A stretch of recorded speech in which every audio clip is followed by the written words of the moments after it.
사랑과 은혜가 풍성하신 하나님 아버지, 지난 여름 폭염과 폭우 속에서도 일마다 때마다 주님의 은혜 가운데 살게 하시고 이 시간 수요 성경 공부에 참석하여 주님의 말씀을 듣고 배우게 하시니 감사합니다. 허물과 죄로 죽었고 본질상 진노의 자녀였던 우리를 자녀 삼아 주시고 하나님의 넓으신 품 안에서 세상의 걱정과 염려, 불안한 마음을 내려놓고 참된 평안을 누리게 하시니 감사와 찬양을 드립니다. 그러나 우리는 지난 3일 그 짧은 시간을 보내면서도 은혜를 입은 그리스도인으로 온전히 살기보다는 세상의 풍조를 쫓아 살았으며 불신과 불평, 미워하는 마음으로 성령이 하나 되게 하신 것을 지키지 못하였고 부르심을 받은 일에 합당한 삶을 살지 못하였음을 고백하오니 이 시간 저희의 몸과 마음을 정결하게 하여 주옵소서. 오늘부터 바울이 쓴 편지인 데살로니가 전서를 공부합니다. 우리도 그리스도의 편지가 되어 많은 사람들에게 읽히며 위로와 소망을 주게 하시고 감사와 기쁨, 사랑이 넘치는 그리스도의 향기로 전달되어 주위 사람들을 예수 그리스도께로 인도하는 복음의 통로가 되게 하옵소서. 한 학기 동안 수요 성경 공부를 인도하시는 정효선 목사님을 영육간에 강건하게 하시고 성령의 충만함과 지혜를 주옵시고 배우는 저에게는 말씀 속에서 하나님을 만나는 기쁨을 허락하여 주옵소서. 또한 각 구역마다 진행되는 구역 성경 공부 시간을 통해 잡힌 바 된 그것을 잡으려고 달려가는 아름다운 구역들이 되게 하옵소서. 이 시간 마음과 정성을 다해 영광을 돌리는 여성 성가대의 찬양을 기쁘게 받아주옵시고 수요 성경 공부를 위해 수고하는 봉사자들의 헌신을 기억하여 주옵소서. 이 모든 말씀 예수님의 이름으로 기도드립니다. 아멘. 오늘 우리에게 주시는 하나님 말씀은 사도행전 17장 1절에서 10절 그리고 데살로니가전서 1장 1절에서 3절입니다. 먼저 사도행전 17장 1절에서 10절입니다. 그들이 암비볼리와 아볼로니아로 다녀가 데살로니가에 이르니 거기 유대인의 회당이 있는지라.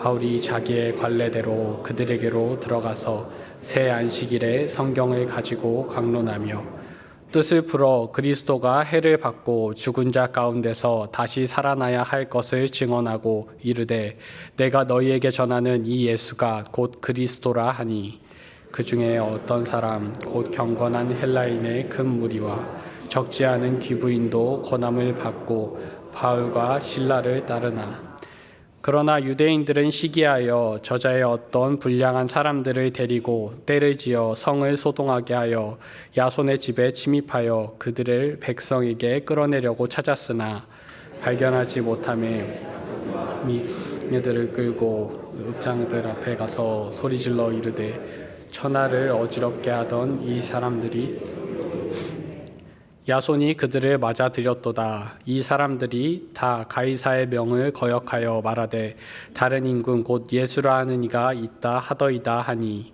무리와 읍장들이 이 말을 듣고 소동하여 야손과 그 나머지 사람들에게 보석금을 받고 놓아주니라. 밤에 형제들이 곧 바울과 실라를 베레아로 보내니 그들이 이르러 유대인의 회당에 들어가니라. 아멘. 다음으로 데살로니가전서 1장 1절부터 3절입니다. 바울과 실로아노와 디모데는 하나님 아버지와 주 예수 그리스도 안에 있는 데살로니가인의 교회에 편지하노니 은혜와 평강이 너희에게 있을지어다.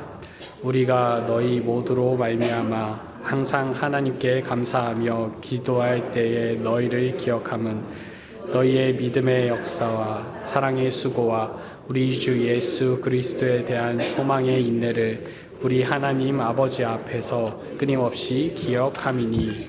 아멘.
여름 방학이 시작한 지 엊그제 같은데 어느덧 여름 방학을 마치고 2학기가 시작이 되었습니다. 우리 인생도 하나님 앞에 서게 되는 시기가 있음을 기억하고 하나님 앞에서 늘 성실하고 지혜롭게 살아갈 수 있는 저희 모두가 되기를 주님의 이름으로 소원합니다. 2학기에는 데살로니가서를 함께 공부하게 됩니다. 데살로니가서를 통해서 우리의 신앙의 성장과 성숙을 이루어갈 수 있는 귀한 은혜가 있었으면 좋겠습니다. 특히 데살로니가서를 통해서 우리는 누구인지, 그리고 어디에 서 있는지, 그리고 무엇을 믿으며 어디를 향해 달려가고 있는지에 대한 답과 또 확신을 얻을 수 있는 그런 은혜 누리시기를 소망합니다. 데살로니가 전서를 소개하겠습니다. 데살로니가 전서는 바울이 2차 전도 여행 중에 고린도에 머물며 기록한 초기 서신입니다. 바울이 데살로니가에서 약 세 일에 3주 정도 머물면서 예수 그리스도에 대한 증거와 함께 복음을 나누게 됩니다. 그리고 유대인들의 시기와 핍박으로 인해서 갑작스럽게 급하게 데살로니가 지역을 떠나야 하는 상황이 발생을 합니다. 사도 바울이 데살로니가를 떠나서 베레아로 그리고 이후에 아덴으로까지 피신을 하게 되는데요. 아덴에서 후에 그에게 찾아온 디모데와 실라를 만나게 됩니다. 그때 이 사도 바울이 굉장히 염려와 근심된 마음을 가지고 있었습니다. 그것은 무엇이냐 하면 3주 정도밖에 안 된 이제 갓 예수 그리스도를 받아들인 믿음의 신앙 공동체를 두고 예기치 않은 상황 속에서 데살로니가를 떠나오다 보니 남겨진 그들에 대한 염려와 걱정이 너무나 깊었던 겁니다. 그래서 아덴에서 디모데를 만나게 되자마자 디모데를 다시 데살로니가로 파송하게 됩니다. 이유는 이런 것입니다. 데살로니가로 어서 속히 돌아가서 믿음을 갖게 된 우리 데살로니가의 성도들이 어떻게 지내고 있는지, 혹여 핍박당하고 있는 것은 아닌지, 그 핍박으로 인해서 예수 그리스도를 믿는 믿음에서 떠난 것은 아닌지 내가 너무 걱정되니 데살로니가로 속히 가서 우리 형제들의 믿음의 상태를 점검하고 그들을 돌보라는 것이었습니다. 디모데는 바울의 이 이야기를 전해 듣고 데살로니가로 돌아가게 됩니다. 그리고 그곳에서 데살로니가 교회 성도들의 상황을 잘 살펴보고 고린도로 내려오게 됩니다. 사도 바울이 아덴에서 이동하여 고린도에 머물고 있었기 때문입니다. 고린도에서 디모데가 보고 온 하나하나의 상황들을 사도 바울에게 너무나 정확하게 잘 보고합니다. 그들이 어떤 상황에 있는지, 그리고 현재 어떤 위치에 있는지, 그들이 처해 있는 상황에 대해서 너무나 정확하고 자세하고 세밀하게 보고합니다. 보고를 너무 잘했어요, 디모데가. 그래서 그 내용을 사도 바울이 잘 귀담아 듣고 어땠겠습니까? 너무 감사한 거죠. 그렇게 염려하고 어린 교회가 핍박 상황으로 인해서 우리 주 예수 그리스도를 믿는 믿음에서 이탈되면 어떡하나 염려하고 걱정했는데, 그런 우려와는 달리 디모데의 보고는 예상 밖의 내용이었습니다. 그들이 핍박과 환난 상황에 있음에도 불구하고 바울이 짧게 3주 정도의 시간 머물면서 전한 예수 그리스도를 꽉 붙들고 있다라는 내용이었습니다. 흔들림 없이 예수 그리스도를 믿는 믿음 위에 서 있다라는 내용이었습니다. 이 이야기를 바울이 들으니 얼마나 감사했겠습니까? 노심초사 안절부절하던 바울이 디모데의 보고 내용을 듣자 그의 긴장되었던 마음들이 싹 녹아져 내리는 것 같았습니다. 그리고 하나님 아버지께 감사하게 되는 거죠. 핍박과 환난과 어려운 상황 가운데에서도 하나님께서 그들을 지키셔서 그들이 믿음 가운데서 떨어지지 않고 핍박 중에도 또 어려운 상황 가운데에서도 그리스도 안에 머물게 되었다라는 그 사실에 대해서 감사했던 겁니다. 그리고 더불어서 데살로니가인의 성도들이 너무 기특하고 대견스러운 거예요. 그렇게 짧게 복음을 전하고 어려운 핍박 상황 가운데 피신해서 자신은 떠나오게 됐는데 그 믿음 가운데 있는 성도들이 너무 기특하고 감사해서 칭찬합니다. 그리고 격려합니다. 이후로도 핍박이 있을지라도 견디면서 주 예수 그리스도에 대한 소망, 그 믿음을 잃지 않을 것을 권면하는 거죠.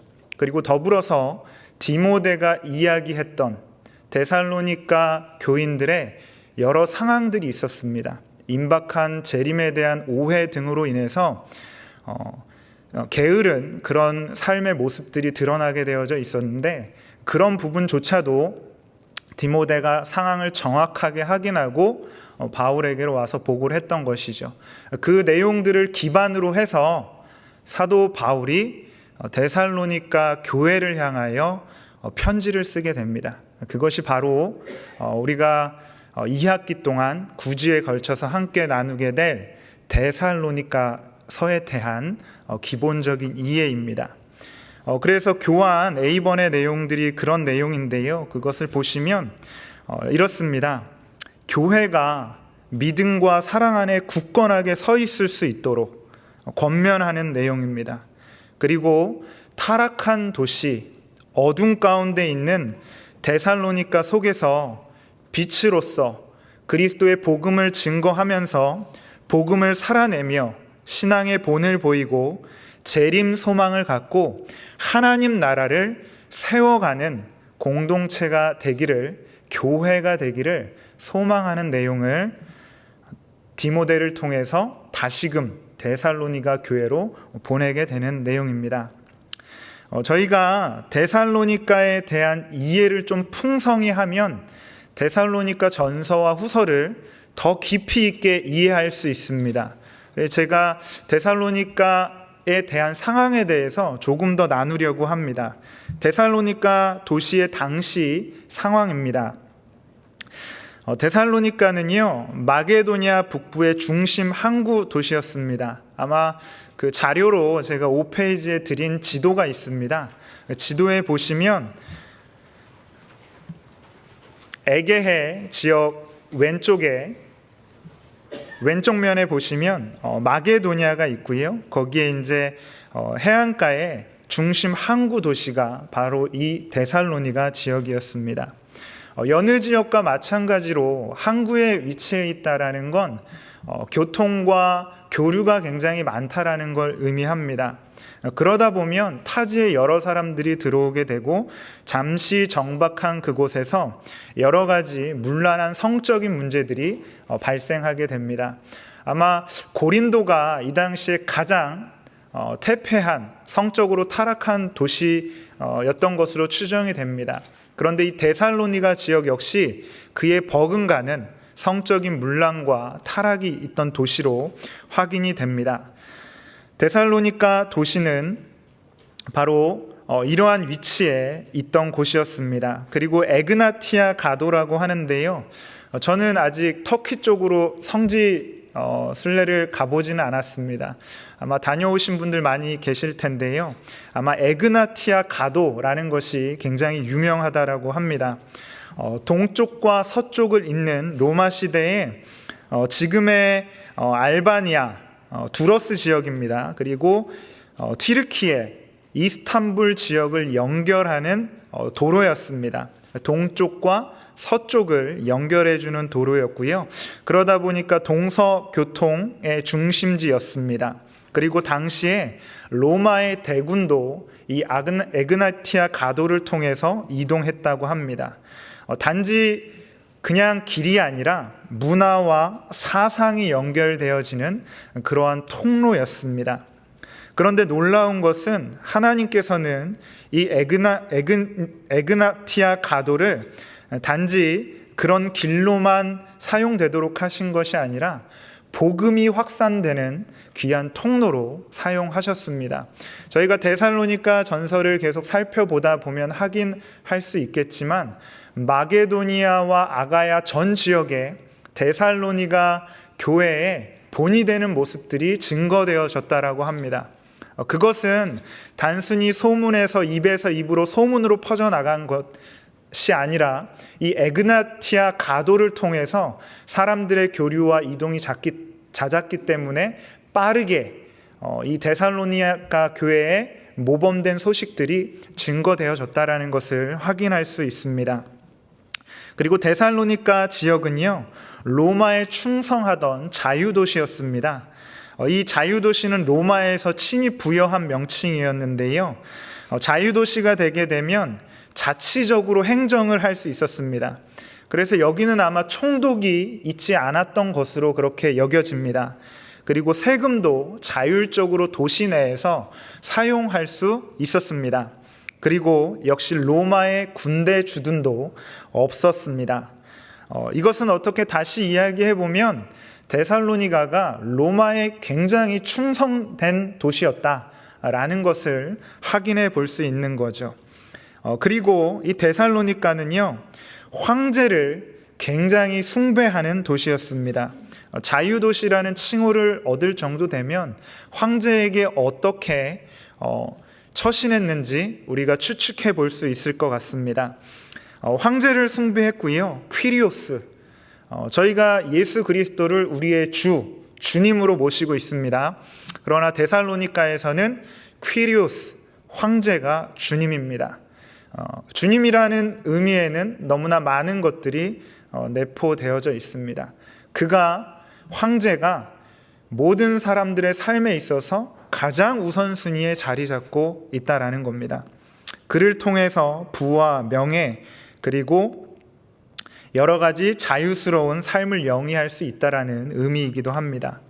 이어서 데살로니가 지역은요, 그리스, 로마 신을 숭배하고 있었습니다. 저희가 잘 알고 있는 제우스, 아폴로, 아프로디테 등 수많은 여러 그리스 로마의 신들을 섬기고 있었습니다.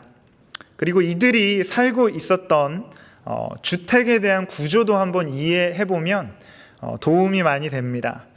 이들은 밀집 구조로 조밀조밀하게 세워져 있는 인슐라라는 서민 주택에 대부분 거주하고 있었습니다. 이 인슐라라는 것은요, 보통 1층에서 5층 정도의 아파트 형태의 집이었습니다. 그러나 오늘날 이렇게 좋은 아파트를 생각하시면 안 되고요, 엘리베이터도 없는 그런 복합 5층 정도의 건물을 의미했습니다. 1층부터 5층 정도까지의 그 층이 있는데 어디가 제일 비싼 층일까요? 네, 다분히 현대적인 생각에서 온 답변입니다. 지금은 5층이 최고층이 로얄층이죠. 그러나 이 당시에는 엘리베이터가 없습니다. 모든 것을 들고 올라가야 되는 거죠. 그러다 보니까 1층이 제일 비쌌고요. 올라가면 올라갈수록 못 사는 사람들이, 경제적으로 어려운 위치에 있는 사람들이 살게 되었습니다. 저희가 로마의 고대 도시가 굉장히 발달했다, 대중 목욕탕이 좋다, 이런 것들 때문에 고대 도시에 대한 환상이 있습니다. 그런데 이 인슐라를 보면요, 냉난방, 하수 시설이 전혀 되어 있지 않습니다. 그래서 그 5층에서는 화장실 가려고 하면 어떻게 해야 될까요?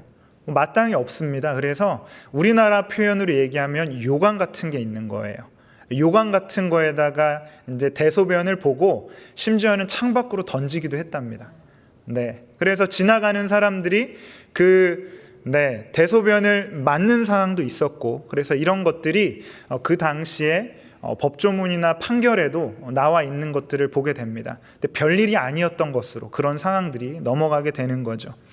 이런 내용들을 좀 볼 수 있습니다. 그래서 당시 데살로니가 지역에 살던 사람들은 대부분 서민들은 이 인슐라라는 곳에 거주했다라는 것을 이해하시면 데살로니가서를 이해하는 배경으로 조금 더 깊게 이해하실 수 있을 겁니다.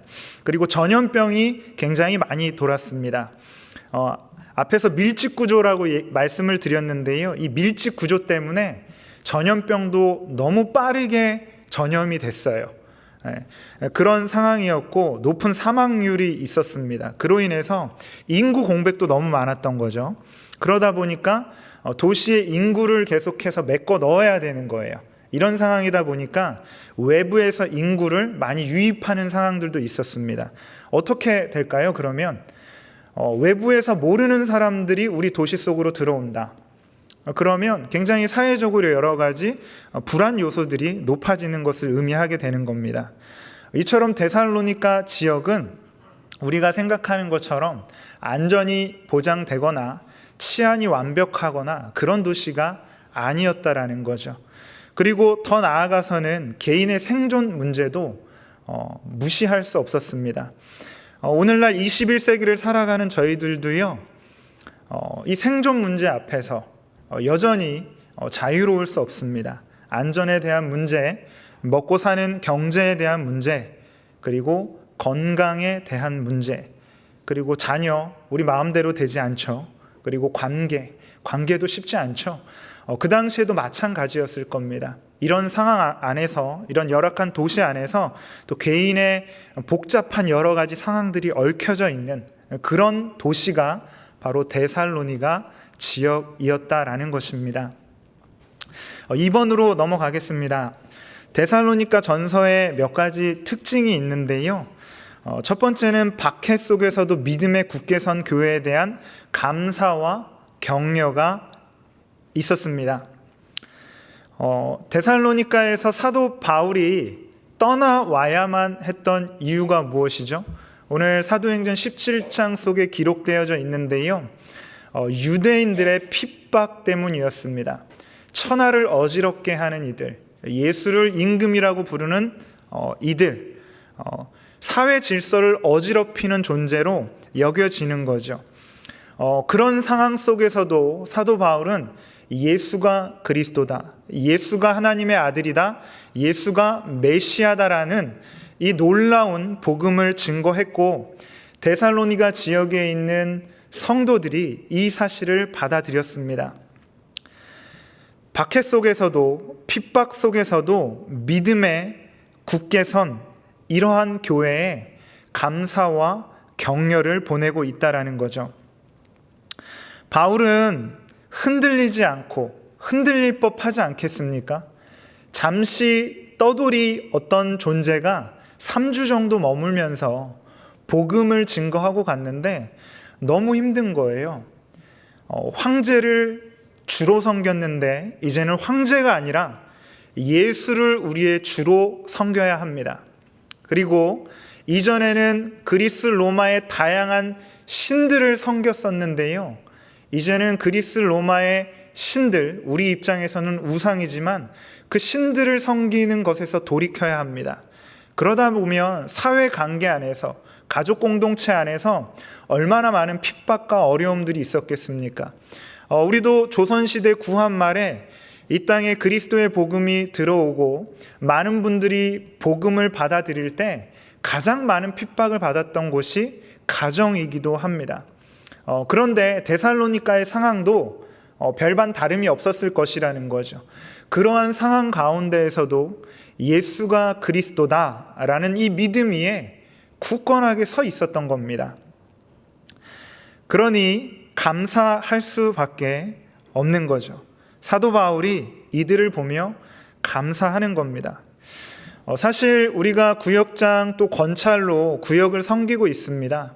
그런데 사실 구역 안에서 굉장히 어려움을 겪고 있는 구역원들 많이 계십니다. 개인의 건강 문제로, 또 삶의 문제로, 관계 문제로, 경제적인 문제로 어려움과 고통 가운데 있는 분들 너무 많이 계십니다. 그리고 심지어는 가정 안에서 또 사회 공동체 안에서 기독교 신앙을 믿는다는 이유로 핍박당하고 계신 분들도 많이 계십니다. 그럴 때 우리의 구역원이 이것이 그리스도 안에 있는 이 믿음이 참되고 바른 것임을 인지하고 여러 가지 외부의 다양한 요소들에 흔들리지 않고 그 믿음 가운데 서서 그 믿음대로 살아가려고 애쓰고 있다면 우리가 목회자로서 또 구역장으로 권찰로서 얼마나 그를 바라볼 때 기쁨과 감사가 넘쳐나겠습니까? 바로 그런 상황이라는 것입니다. 그리고 성도들의 믿음, 사랑, 소망은 개인 신앙을 넘어 주변 교회의 본이 되고 있습니다. 제가 앞에서도 계속해서 반복적으로 몇 차례 말씀드렸는데 바울이 굉장히 짧은 기간, 새 일에 3주 정도입니다. 어떤 학자들은 최장 6개월까지도 보기는 합니다. 저도 사실 단 3주만 머물렀다라고 보기보다는 최장 6개월 정도까지는 머물지 않았을까, 학자들의 의견입니다. 그렇게 추론해 볼 수 있는 증거들이 다수 있습니다. 그렇게 6개월이라고 해도 굉장히 짧은 기간인 것은 마찬가지입니다. 그렇게 짧은 기간 복음을 전하고 떠났는데 어떻게 데살로니가 교회에 있는 성도들은 믿음과 사랑과 소망 위에 굳건하게 설 수 있었는지, 그래서 주변 마게도니아와 아가야 지역에 본이 되는 교회로 소문을 낼 수 있었는지 참 질문이 많이 있습니다. 그래서 제 나름대로 이 부분에 대해서 고민해보고 생각해 보았는데요. 첫째는 사도 바울이 바르게 복음을 증거했다라는 것입니다. 복음을 정말 똘똘하게 잘 증거했다라는 거죠. 사도 바울이 복음을 잘 증거했고 또 데살로니가의 교회 성도들도 그 복음을 제대로 정확하게 잘 받아들였다라는 것입니다. 그리고 그 복음을 정확하게 받아들이다 보니 정확한 회심이 일어났을 거라는 거죠. 우리는 회심을 단순히 예수 그리스도를 믿는 믿음으로 생각하는 경우가 많이 있습니다. 그러나 온전한 회심은 내가 어디로부터 돌아서야 되는지 그것이 명확해야 합니다. 단순히 예수 그리스도를 믿고 죄사함 받고 구원받는 것이 아니라 내가 어디로부터 돌아서야 하는지를 명확하게 인식하고 복음 앞으로 나아가는 것입니다. 데살로니가인의 교회 성도들은 분명한 복음이 들려졌고 그 분명한 복음 앞에서 정확한 회심이 있었을 것이라는 겁니다. 그리고 그 이후에 개인적인 독립적인 신앙이 아니라 공동체 안에서의 신앙을 살아갔을 것이라는 겁니다. 공동체 안에서 서로가 서로를 권면하고 격려하고 지지하는 거죠. 다수의 군중이 아니라 소그룹입니다. 그 안에서 어떤 삶을 살아가는지, 어디로부터 회심해야 하는지, 그리고 어떻게 신앙생활을 이어나가야 하는지에 대해서 소그룹 안에서, 공동체 안에서 서로가 서로를 격려하고 믿음에 굳건히 설 수 있도록 했을 것이라는 거죠. 나중에 계속해서 이 세 가지 부분은 계속해서 살펴보도록 하겠습니다. 두 번째는 거룩한 삶을 강조하는 권면이 있었습니다. 사도 바울은 이어 데살로니가 전서에서 1장, 2장, 3장까지는 너무 감격해가지고요, 믿음에 선 데살로니가 교회의 성도들을 보면서 감사하다, 귀하다, 고맙다, 칭찬한다, 계속 이 믿음 가운데 세워져 있어야 한다라는 이야기를 하게 됩니다. 그리고 4장과 5장으로부터 넘어가면서는요, 디모데가 정확하게 찝어서 보고했던 그 내용들이죠. 임박한 재림과 또 데살로니가의 상황에 있던, 아까 제가 상황 말씀드렸는데 음란한 도시의 상황들, 그러한 지역 안에서 모든 사람들이 다 그렇게 살아가니까요, 나만 특별히 이상한 게 아니라 모두 다 그런 삶을 살아가니까 특별하게 이상할 게 없잖아요. 그러한 상황에 문제들에 노출되어져 있음을 알고 정밀 타격하는 거죠. 4장과 5장에서는 거룩한 삶을 살아야 된다, 아내를 귀히 여겨야 된다, 그 다음에 성적 타락에서 조심해야 된다, 임박한 재림에 대한 잘못된 사상에서 벗어나야 된다, 이런 신앙적인 이야기들을 기록하게 됩니다. 거룩한 삶을 살아가라는 이야기인 거죠. 사실 거룩은요, 세상 사람들과 섞여서 살아가고 있지만 구별되어져서 살아가라는 겁니다. 우리는 이제는 황제를 숨기는 데살로니가인들은 이제는 황제를 섬기지 않습니다. 황제의 안에서 살아가던 질서와 가치는 다 무너져 내린 거예요. 이제는 우리 주 예수 그리스도 안에 있는 주님을 주로 모시는 그 질서 안으로 들어오게 된 겁니다. 그러면 예수를 구주로 주님으로 모시는 사람들이 살아가는 삶의 양식과 황제를 주로 섬기며 물질 만능 속에서 살아가는 사람들의 삶의 가치는 전혀 다를 수밖에 없는 거죠. 데살로니가인의 성도들은요, 이제는 이전의 삶이 아닌, 데살로니가에 묶여져 있는 삶이 아닌 주 예수 그리스도를 믿는 하나님의 자녀다운 그러한 삶을 살아가야 했습니다. 그것이 바로 구별이고 바로 거룩입니다. 거룩은 다시 얘기하면 근본적으로 하나님을 사랑하는 것입니다. 하나님을 사랑하니 세상과 구별되는 것입니다. 많은 분들이 예수 믿으면 참 어렵다라는 이야기를 하십니다. 성경도 읽어야 되고 기도 생활도 해야 되고 교회를 다녔더니 뭐 하루에 얼마를 기도를 해야 되고 새벽 기도도 해야 되고 뭐도 해야 되고 해야 되는 것들이 많다라고 얘기합니다. 의무로 받아들이는 거죠. 그러나 그리스도인의 삶의 양식은 의무로 받아들이는 게 아니라 예수 그리스도를 사랑하는 겁니다. 하나님을 사랑하는 겁니다. 하나님을 사랑하면 우리가 새벽 예배 드리는 거, 말씀 보는 거, 기도하는 거, 그리스도인다운 삶을 살기 위해 힘쓰고 애쓰는 이러한 것들이 의무로 다가오는 것이 아니라 하나님을 더욱더 알아가기 위한, 하나님을 더욱더 깊이 있게 만나기 위한 인격적인 교제와 사랑의 관계로 진행되어져야 된다라는 거죠. 사랑의 그 관계 안에서 우리 하나님과 우리의 관계가 세워질 때 건강한 관계로 세워질 수 있게 되는 것입니다. 음행과 탐욕이 만연한 문화 속에서 자신의 몸과 가정을 거룩하게 드릴 수 있도록 권면하고 있는 것입니다. 그리스도인은 행동이 변화돼서 그리스도인이 되는 것이 아닙니다. 그리스도인은 존재가 변화되고 그리고 하나님과의 사랑의 관계 안에서 행동이 변화되게 되는 것입니다. 세 번째로 재림에 대한 재림 소망에 대한 바른 이해를 제시하고 있는데요. 재림에 대한 부분은 오늘날도 참 오해의 소지가 많은 부분입니다. 그런데 이 당시에 데살로니가인의 교인들, 성도들도 이 재림에 대한 염려와 근심이 참 많이 있었던 것 같습니다. 그 중에 한 가지는 예수 그리스도를 믿는 믿음 가운데 죽음을 맞이한 성도들이 있는 겁니다. 이 성도들이 어떻게 되는지에 대한 질문이 있었던 거죠. 이 사람들도 예수 그리스도를 믿는 믿음 가운데 죽음을 맞이하게 됐는데 이들은 나중에 주님 다시 오실 때 부활할 수 있는 것인지, 혹 부활하지 못하게 되면 어떻게 되는 것인지에 대한 그 질문들이 있었던 거죠. 이 질문에 대한 의문을 디모데가 데살로니가에 방문했을 때 잘 캐치하여서 바울에게로 가지고 온 겁니다. 그리고 이 부분에 대한 내용을 바울이 서신으로 기록하여서 데살로니가로 보내게 된 거죠. 사도 바울의 답은 이런 것이었습니다.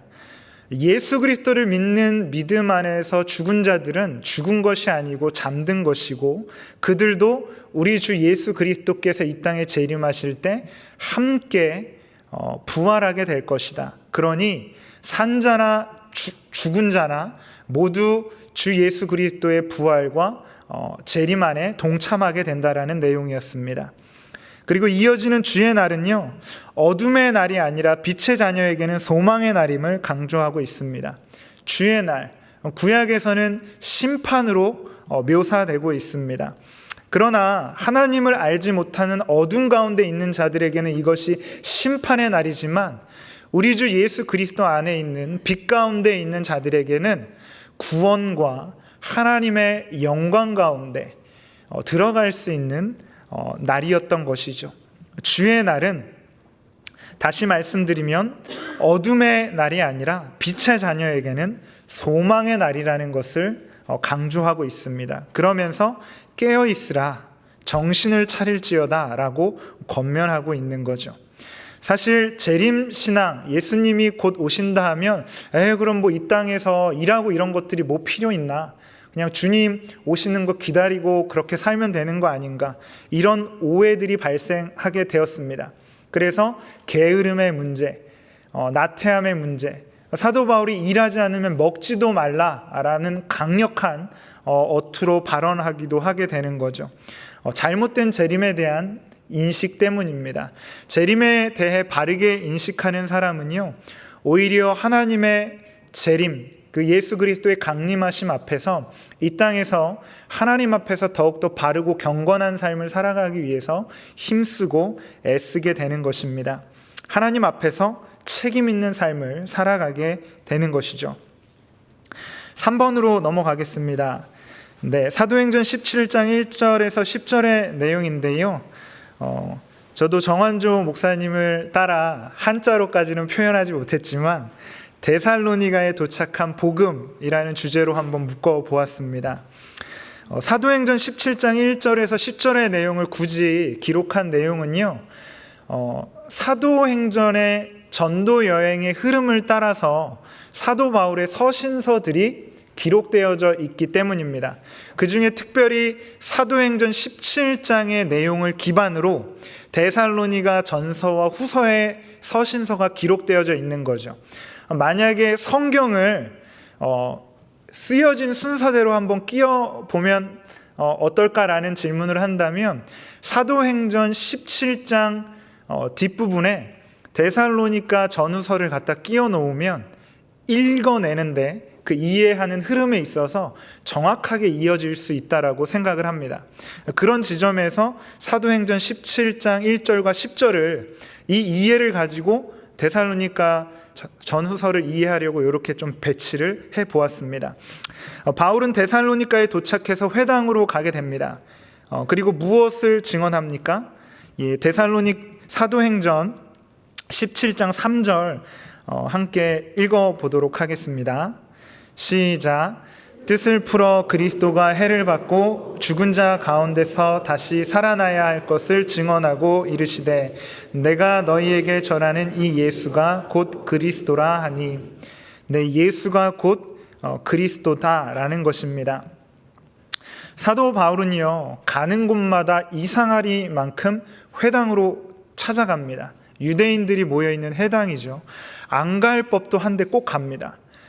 매를 맞고 죽을 지경에 이르고 돌을 맞고 핍박을 당하면서도 유대인의 회당을 피하지 않습니다. 그 이유가 무엇인지 생각해 보았습니다. 사도 바울이 다메섹 도상에서 예수가 그리스도요, 예수가 주되심을 알고 난 다음에 얼마나 놀랬겠습니까? 자기는 죽을 죄인인 겁니다. 감히 하나님의 아들을 핍박하고 그것도 모자라서 그를 믿는 그의 제자들을 돌로 쳐서 죽이고 또 제자들을 잡기 위하여 대제사장에게 공문을 받아서 이곳저곳으로 쫓아다니는 겁니다. 그런데 예수가 주라는 사실을 알게 되었을 때 사도 바울이 얼마나 두렵고 무서웠겠습니까? 내가 핍박한 그 예수가 진짜 하나님의 아들이었어? 나는 어떻게 되는 거지? 그런 상황 가운데 눈이 먼 상태로 3일을 보냈던 거죠. 그러다 하나님의 은혜로 사명까지 받고 용서함을 받고 하나님의 복음 증거하는 이방인을 위한 택한 그릇으로 세워지게 됩니다. 그리고 제일 먼저 한 것이 무엇이냐면 유대인들 회당으로 찾아가서요, 복음 증거한 겁니다. 왜 그랬겠습니까? 나와 똑같은 짓을 하고 있는 겁니다. 하나님을 모욕하고 거역하는 일을 하고 있는 거죠. 그 모습을 보니 자신의 모습이 비춰지고 그들에게 예수가 주라는 사실을 증거하지 않고서는 견딜 수 없는 빚진 마음, 끓어오르는 심정이 바울에게 있었던 겁니다. 그래서 유대인의 회당을 어디를 가든지 핍박과 환난이 있어도 피하지 않고 정면 돌파했던 거죠. 너무 안타까운 바울의 마음이 느껴지는 지점입니다. 바울은 이 유대인의 회당에서 새 안식일 동안 뜻을 풀어 복음을 증거합니다. 여기서 뜻을 풀었다라는 것은요, 당시에는 신약 성경이 없었습니다. 사도 바울은요, 아라비아 광야 또 다소에서 10년 정도 치과하면서 아마 예수 그리스도를 중심으로 구약의 성경들을 재해석하는 작업을 했을 겁니다. 예수 그리스도를 중심으로 구약을 다시 보는 거죠. 그래서 사도 바울이 예수를 중심으로 본 구약의 내용들을 설명하면서 너희들이 십자가에 못 박아 죽인 그 예수가 바로 하나님의 아들이다. 그 예수가 죽으시고 부활하셨고 승천하셨고 재림하실 것이다라는 사실을 너무나 명확하게 풀어서 가리켰던 거죠. 새 일해 동안 또는 6개월 정도 되는 기간 동안 이 부분을 너무나 명확하게 알렸던 겁니다. 바울이 전한 복음은요, 균형 잡힌 복음이었습니다. 좌로나 우로나 치우친 복음이 아니었던 거죠. 요새는 사실 재림에 대한 부분들, 승천에 대한 부분들을 많이 생략합니다. 합리적이고 이성적이고 과학적인 시대를 살아가고 있기 때문입니다. 그리고 교회 자체 안에서 이 재림에 대한 많은 문제들도 있었고요. 또 교회도 사회적으로 지탄받고 있는 여러 가지 상황들이 있습니다. 그러다 보니 도덕적이고 교훈적인 이야기를 하게 되는 교회들이 많이 있습니다. 부활에 대해서는 믿지 않는 사람들도 기독교의 핵심 교리라는 걸 잘 알고 있습니다. 그래서 그렇게 거북스럽게 느끼지 않습니다. 그러나 예수께서 동정녀 마리아에게 잉태되시고 또 이 땅에 육신의 몸을 입으시고 오시고 십자가에 못 박혀서 죽으시고 3일 만에 부활하시고 그리고 승천하시고 재림하신다라는 이 내용에 대해서는 거북스러워하는 사람들, 그리고 믿지 못하겠다라고 생각하는 사람들이 참 많이 있습니다. 그러나 사도 바울은 데살로니가 교회에서 이런 전반적인 균형 잡힌 복음을 증거했다라는 거죠. 그런 균형 잡힌 내용을 받아들였기에 데살로니가 교회 성도들이 재림에 대한 잘못된 인식도 가질 수 있었고, 디모데가 데살로니가에 갔을 때 그런 지점들을 캐치하여 바울에게 이야기할 수도 있었던 것입니다. 그 결과 경건한 헬라인과 기브인이 복음을 잘 수용할 수 있게 되었습니다. 네, B번입니다. 바울이 데살로니가에서 급히 떠나게 된 이유는 무엇입니까? 5절입니다. 함께 읽겠습니다. 그러나 유대인들은 시기하여 저자의 어떤 불량한 사람들을 데리고 때를 지어 성을 소동하게 하여 야손의 집에 침입하여 그들을 백성에게 끌어내려고 찾았으나 유대인의 시기 때문이었습니다. 사도 바울이 이렇게 세일해 동안 복음을 증거하니까 경건한 헬라인들 또 적지 않은 귀부인들이 복음을 받아들이기 시작하는 겁니다. 이 모습을 보면서 역시 유대인들은 시기하기 시작합니다. 여기에서 처음 있는 모습이 아니죠. 사도 바울이 회당을 통해서 복음을 증거할 때마다 유대인들의 시기는 끊임이 없었습니다. 유대인들은 불량한 자들을 동원해서 바울을 잡으려고 했습니다. 그런데 마침 바울이 야손이라는 그리스도인이 된 형제의 집에 머물고 있었는데 마침 바울이 없었던 겁니다. 그래서 유대인들은요, 불량한 자들을 동원하여 야손과 또 그리스도인이 된 형제들을 사로잡게 됩니다. 그리고 이들을 무리 앞으로 이끌어내고 읍장 앞으로 이끌어내어서 이렇게 고발합니다. 이 야손이 천하를 어지럽게 하던 이들을 맞아들이고 다른 임금이 예수라고 이야기한다. 얼핏 들으면 굉장히 위험한 발언입니다. 데살로니가는 황제가 주로 칭송받는 곳입니다. 그러한 곳에서 천하를 어지럽게 하던 이들, 그리고 다른 임금이 예수라고 하는 이들이라고 이들에게 제목을 뒤집어 쓰인 거죠. AD 49년경에 글라우디우스 황제가 유대인 추방령을 로마에서 내리게 됩니다. 당시에도 예수를 주로 고백하는 사람들이 많이 생기게 되었고, 로마 안에 여러 가지 불편한 사회적인 갈등들이 일어나게 되었습니다. 로마 황제는요, 로마의 안정과 질서를 지켜야 하는 사람이었습니다. 그래서 AD 49년에 로마에 있는 유대인들을 모두 다 추방해 버리게 되는 거죠. 이때 이 천하를 어지럽게 하던 이들이라는 표현이 바로 글라우디우스 황제 때의 로마에서 있던 일을 의미하는 것으로 추정되어집니다. 그런데 감사하게도 다행스럽게도 이 야손은요, 보석금을 내고 풀려나게 됩니다. 그리고 사도 바울이 굉장히 위험하다라는 걸 인식한 이 야손과 데살로니가에 있는 그리스도 교회 형제들은 바울을 베레아로 이동시키게 되는 거죠. 이런 이유 때문에 사도 바울은요, 급히 데살로니가를 떠날 수밖에 없는 상황에 놓이게 되었습니다. 4번입니다. 데살로니가 전서 1장 1절입니다. 하나님 나라에 소속된 데살로니가인의 교회라는 제목인데요. 바울은 데살로니가인의 교회가 어디에 소속되어져 있다고 합니까?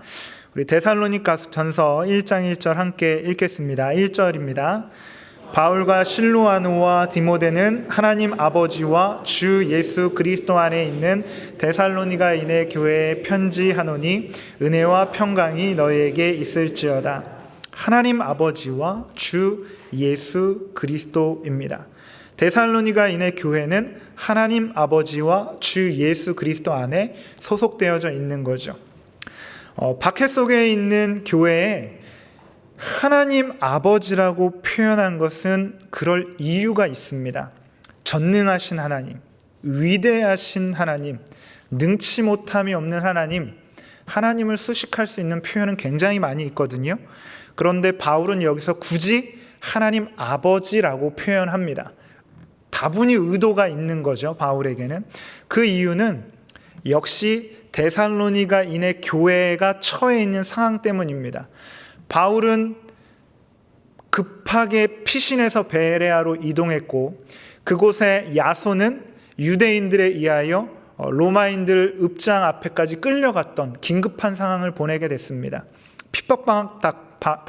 핍박당하고 있는 상황이었던 거죠.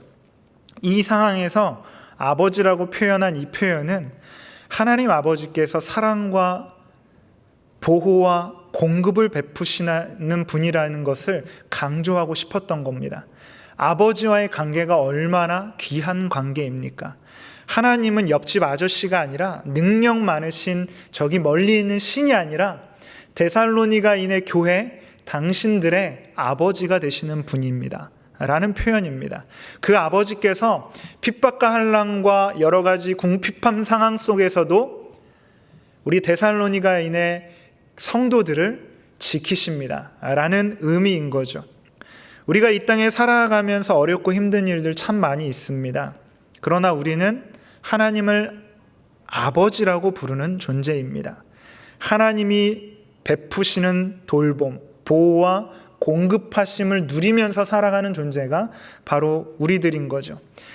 데살로니가인의 사람들은, 교회가 아니라 데살로니가 지역 사람들은 우상과 명예와 부, 권력으로 자신의 안위를 지키려고 하는 사람들입니다. 위협 속에서 자신의 안전을 그렇게 지키려고 하는 사람들입니다. 그래서 성을 쌓으려고 합니다. 명예와 부와 권력으로. 그러나 이제 데살로니가인의 교회에 있는 우리 그리스도인이 된 지체들은 하나님 아버지 안에서 그분의 인도와 보호와 공급을 살아가게 됩니다. 전혀 다른 삶을 살아가게 되는 존재가 되어진 것입니다. 예수 그리스도 밖에 있을 때는 하나님과 원수된 존재였습니다. 그러나 이제는 예수 그리스도로 인해 하나님의 자녀가 된 것이죠. 그리고 더불어서 하나님의 가족이 되었습니다. 형제와 자매가 된 거죠. 이전에는 세상 살아갈 때 내 힘으로 살아가야 된다라고 생각했습니다. 그러나 예수 그리스도를 알게 되고 하나님이 우리 아버지라는 사실을 알게 되고 그분과 나의 관계가 아버지와 자녀라는 관계라는 것을 인식하고 난 뒤에 주변을 둘러보았더니 주변에도 나와 같은 사람들이 있는 겁니다. 하나님을 아버지로 모시고 자녀의 관계를 형성하고 있는 사람들이 있었다라는 거죠. 하나님을 아버지로 부르는 사람, 그들이 바로 그리스도인들입니다. 그래서 우리가 교회 안에서 형제로, 자매로 서로를 부르고 있는 거죠. 우리는 한 아버지, 하나님을 모신 존재입니다. 이것이 바로 데살로니가인의 교회의 모습이었습니다. 주는 주권자를 의미합니다. 앞에서 계속 말씀드린 것처럼 통치자라는 의미입니다. 로마는 황제를 주로 섬겼습니다. 그러나 이제 데살로니가인의 교회는 주는 황제가 아니라 예수 그리스도입니다. 우리에게도 이 고백이 있는 것입니다. 우리는 세상이 주가 아니라, 물질이 주가 아니라, 명예와 권력과 힘이 주가 아니라, 나를 지켜주는 그 무엇이 주가 아니라 우리 주 예수 그리스도를 주로 모시고 살아가는 사람들인 것입니다. B번과 C번은 구역에서 함께 나눠보시면 좋겠습니다. D번으로 넘어가겠습니다. 데살로니가인의 교회는 하나님 아버지와 주 예수 그리스도 안에 있다고 합니다. 이 안에 있다라는 것은 어떤 의미입니까? 자료 2번을 보면서 좀 설명을 드리겠습니다. 5페이지의 자료 2번입니다. 어둠 가운데 있던 데살로니가에 복음이라는 빛이 비춰지게 되었습니다. 데살로니가는 어둠입니다. 그런데 데살로니가 안에서 예수 그리스도의 복음을 바울로부터 받아들인 사람들이 생겨났습니다. 그들이 바로 빛의 존재가 된 겁니다. 여전히 데살로니가는요, 어둠입니다. 그러나 그 한가운데 데살로니가인의 교회, 빛이 세워지게 된 겁니다. 데살로니가인의 교회는요, 이제 하나님의 나라, 오는 세대에 속한 존재가 되었습니다. 이 땅의 가치를 추구하는 존재가 아니라 하나님의 나라, 도래하는 하나님의 나라에 속한 존재가 된 거죠. 그런데 이 나라는요, 예수 그리스도의 초림으로 이미 시작된 나라입니다. 이 하나님의 나라는 예수 그리스도가 이 땅에 오심으로 인해서 시작되게 된 거죠. 이미 하나님의 나라가 시작되었습니다.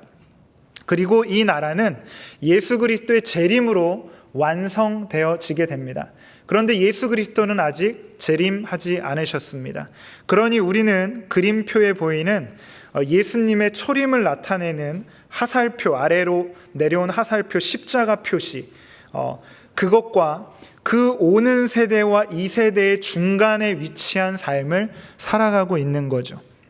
다시 한번 말씀드리면 하나님의 나라가 예수 그리스도의 십자가로 인하여 이 땅에 시작되었습니다. 예수 그리스도의 초림으로 하나님의 나라가 시작된 것이죠. 그래서 데살로니가인의 교회는 예수 그리스도의 복음을 받아들임으로 인하여 하나님 나라에 속한 존재가 되었습니다. 두 발은 여전히 이 세대 데살로니가의 두 발을 딛고 살아가고 있지만 이제 그들은 더 이상 황제를 주로 고백하지 않습니다. 물질을 그들의 주인으로 섬기지 않습니다. 그들은 이제 하나님의 나라, 이 땅에 도래한 그 나라에 소속된 삶을 살아가게 되는 거죠. 이것이 바로 하나님의 나라에 속한 존재가 되는 것입니다. 그래서 그들은 하나님 나라에 속한 정체성을 갖게 되는 겁니다. 그게 하나님 아버지와 우리 주 예수 그리스도 안에라는 의미입니다. 데살로니가인의 교회는 이제는 데살로니가라는 땅 위에 그들의 소속과 정체성을 찾지 않습니다. 이들은 하나님 나라에 소속되어서 하나님 나라의 백성으로, 자녀로서의 소속과 정체성을 가지게 되는 거죠. 그런 이들이 데살로니가에서 살아가다 보니 얼마나 부대끼는 일들이 많이 있겠습니까? 하나님의 자녀로서의 정체성을 가지고 살아야 합니다. 이제는 황제를 주로 고백하지 않습니다. 물질 때문에 흔들리는 삶을 살지 않습니다. 이 땅의 것이 전부인 것처럼 여기는 삶을 살지 않습니다. 영원한 하나님의 나라를 소망하며 살아갑니다. 그리고 예수 그리스도의 말씀을 의지하고 붙들고 그 말씀대로 살아가기를 소망하는 삶을 살아갑니다. 어두운 가운데서 빛된 삶을 살아가다 보니 얼마나 고통당하는 삶을 살아가겠습니까? 예수님도 이 땅에 빛으로 오셨지만 많은 사람들이 그 빛을 싫어해서 거부했다라고 이야기합니다. 그리스도인의 삶이 그런 삶입니다. 그렇기 때문에 재림을 소망할 수밖에 없습니다. 이 땅에서 하나님 나라를 소망하면서 그리스도인의 삶을 살아가면서 살아가는 거죠. 그래서 내가 원하는 거, 내가 희망하는 것을 이루기 위한 소망이 아니라 주 예수 그리스도가 이 땅에 오기를 소망하는 그 믿음 가운데에서 살아가는 것이 우리 그리스도인들의 삶의 모습입니다. 데살로니가의 교회 성도들이 이러한 삶을 살았다는 것입니다. 그래서 데살로니가인의 교회는 세속 도시, 또 욕망과 현세 중심, 또 황제, 우상 숭배, 성적 문란, 물질이 지배하는 도시에 세워져 있지만 이제는 새로운 정체성, 전혀 새로운 공동체로서의 삶을 살아가게 된 것입니다. 새로운 공동체가 된 거죠.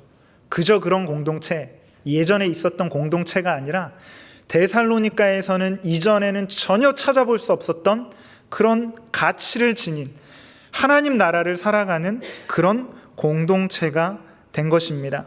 그리고 그런 공동체를 세우고 살아가야 했습니다. 세속적 가치를 거부하고 살아가야 하다 보니 얼마나 힘들었겠습니까? 믿음 위에 굳게 서라고 바울은 계속 이야기합니다. 믿음 위에 서라고 얘기합니다.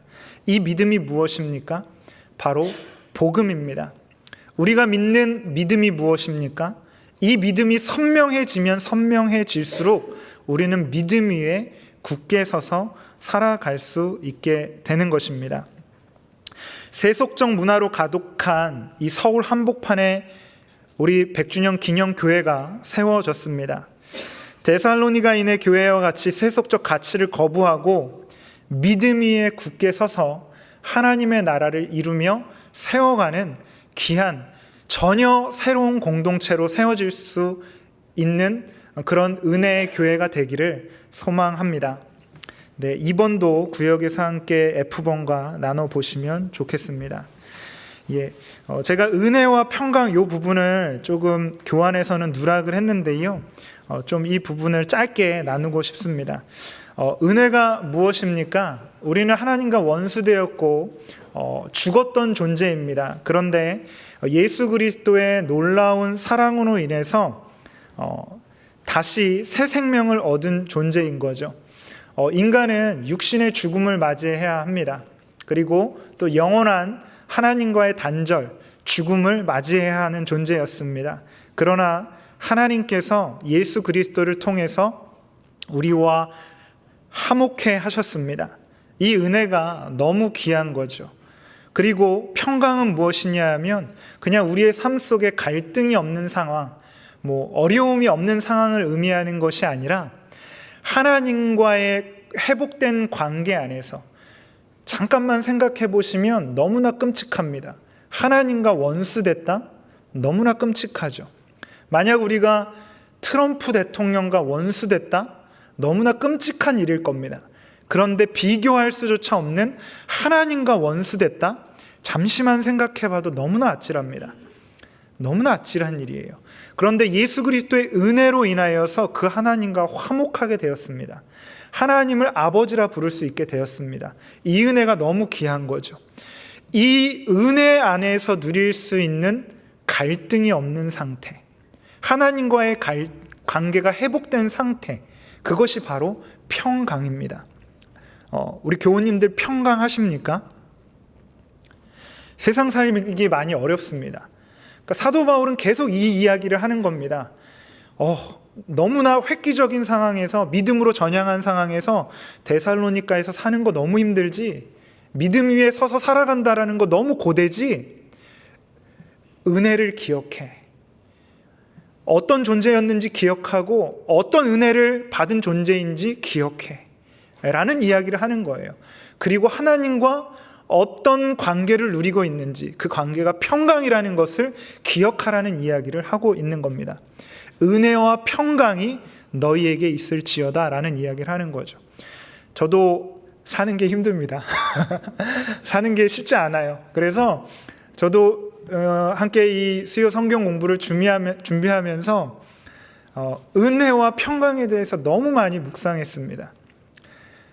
어렵고 힘들어도 이 하나님의 은혜 받은 존재, 그리고 하나님과 화평하게 된 그 관계 안에서 누리는 나의 상태, 이 평강을 생각하게 되는 거죠. 어떤 역경도 이겨나갈 수 있을 것 같습니다. 은혜와 평강이 너희에게 있을지어다라고 축복한 바울의 이 축복이 우리 모두의 축복이 되기를 소망합니다. 네, 5번입니다. 데살로니가 전서 1장 2절과 3절인데요. 네, 하나님 나라에 속한 열매라고 제목을 지어봤습니다.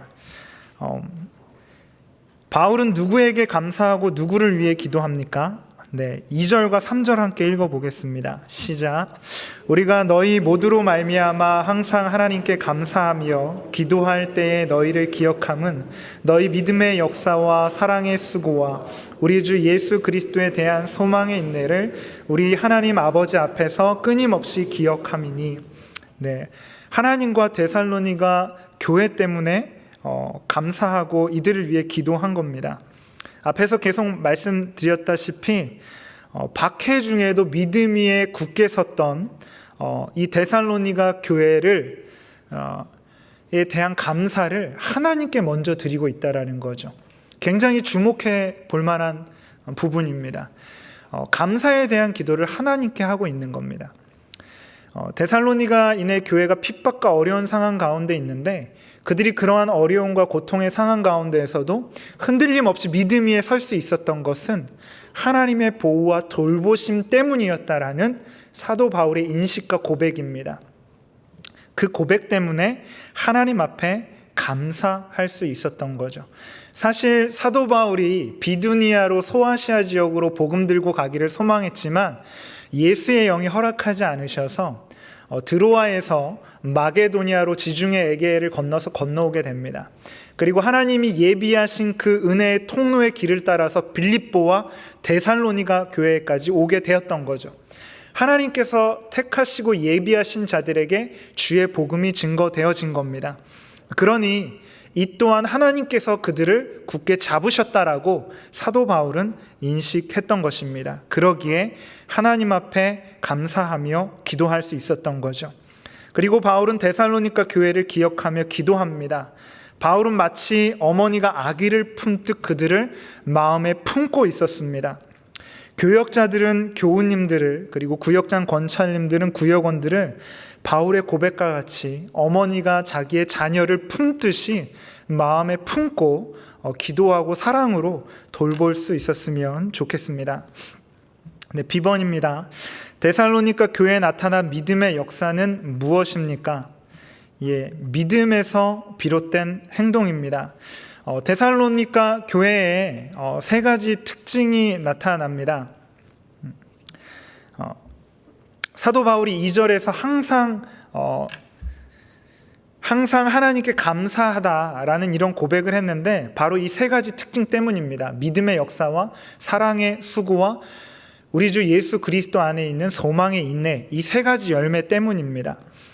첫 번째는 믿음의 역사인데요. 믿음에서 비롯된 행동입니다. 헬라어로는 에르곤이라고 하는데 일과 행위를 의미합니다. 단순히 생각이나 감정의 상태를 의미하지 않고 실질적인 행동을 이야기합니다. 믿음은 관념이나 추상적인 개념이 아닙니다. 구체적 행동은 반드시 손과 발로 드러나게 되어 있습니다. 데살로니가 교회는 세속적 가치로 가득한 데살로니가 어둠에서 복음, 빛을 받아들였습니다. 그리고 그들의 삶은 완전히 전환되었습니다. 다양한 핍박 속에서도 복음의 증인과 제자의 삶을 살아냈습니다. 삶으로 드러내는 것이 진짜 믿음입니다. 우리가 만약에 믿는다고 하면서도 그 믿는 바를 삶으로 드러내지 않고 행하지 않는다라면 우리의 믿음이 참 믿음인가? 내가 믿고 있는 것이 진짜인가? 점검해 볼 수 있어야 하겠습니다. 네, C번도 한번 구역에서 나눠보시면 좋겠습니다. D번에 데살로니가 교회에 나타난 사랑의 수고입니다. 사랑으로 인한 희생적 섬김입니다.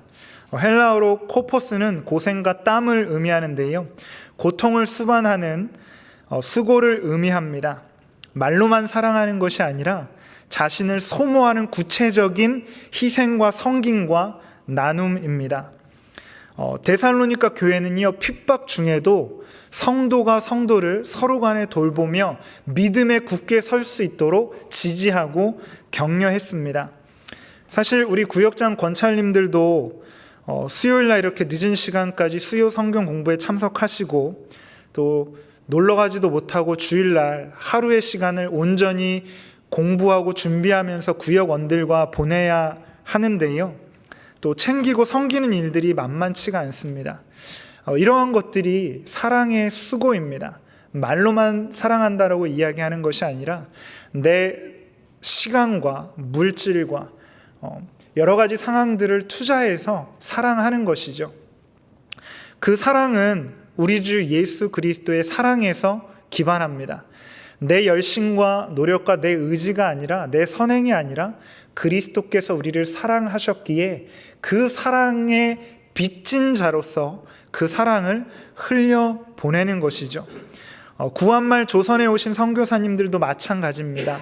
하나님 사랑에 반응해서, 때를 따라 부르시는 그 하나님의 은혜에 반응해서 아무도 알아주지 않던 어둠 가운데 있던 이 땅 조선으로 오셨고, 어려운 환대받지 못하는 상황 속에서도 때를 따라 허락하시는 하나님의 은혜를 힘입어 사랑의 수고와 섬김을 이어나갈 수 있었던 것입니다. 우리도 사랑의 수고를 행하면서 어렵고 힘들 수 있습니다. 충분히 어렵습니다. 그러나 그때마다 우리를 불러주신 하나님의 은혜에 기반한 사랑에 감사하고, 또 때를 따라 부어주시는 그 은혜에 의지하면서 사랑의 수고와 맡겨주신 일들을 감당해낼 수 있는 우리 모두 되기를 소망합니다. 네, 2번도 함께 나눠보시면 좋을 것 같고요. F번입니다. 데살로니가 교회에 드러난 소망의 인내는 무엇입니까?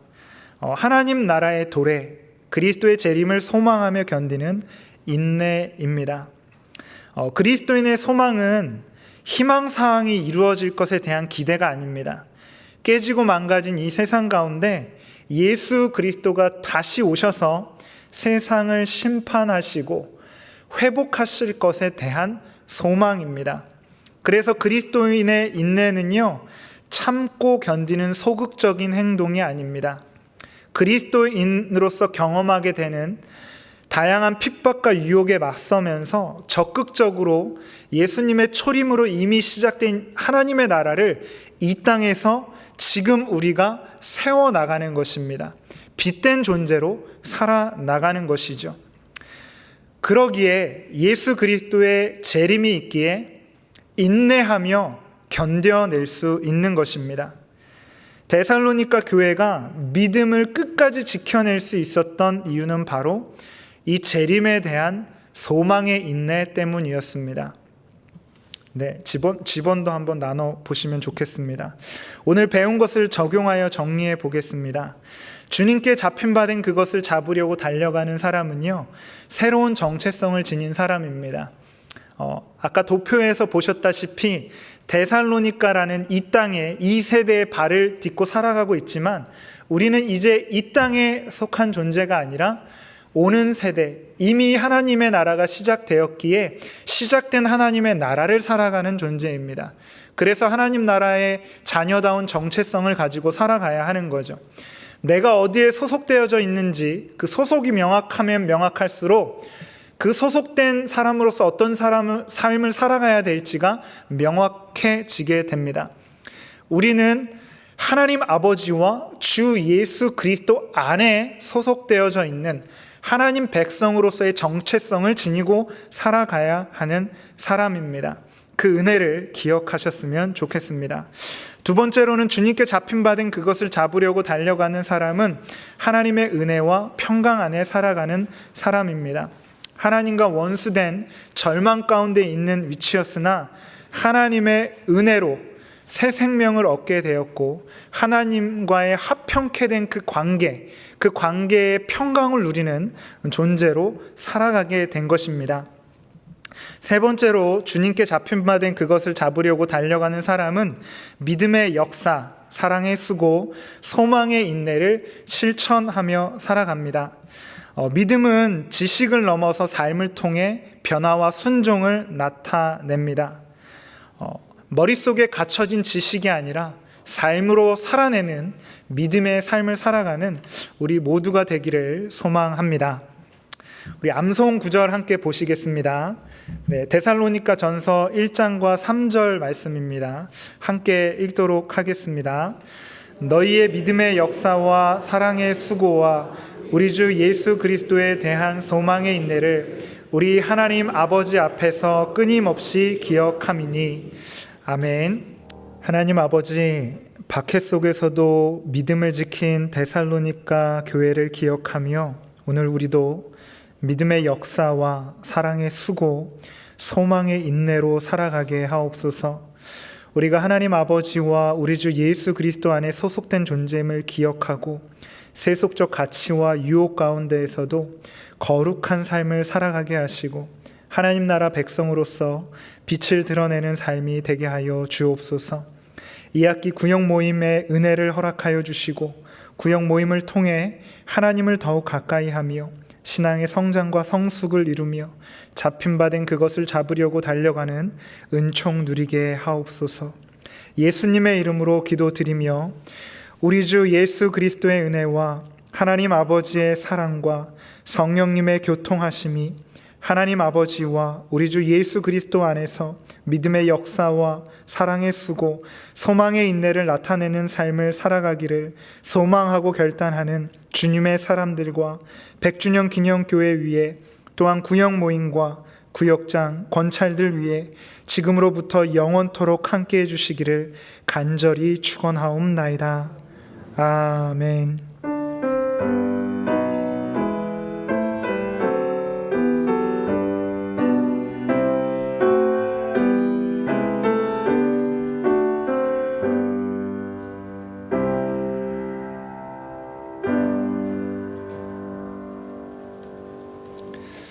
이 주간의 남은 날도 주님 안에서 강건하시고 평안하십시오.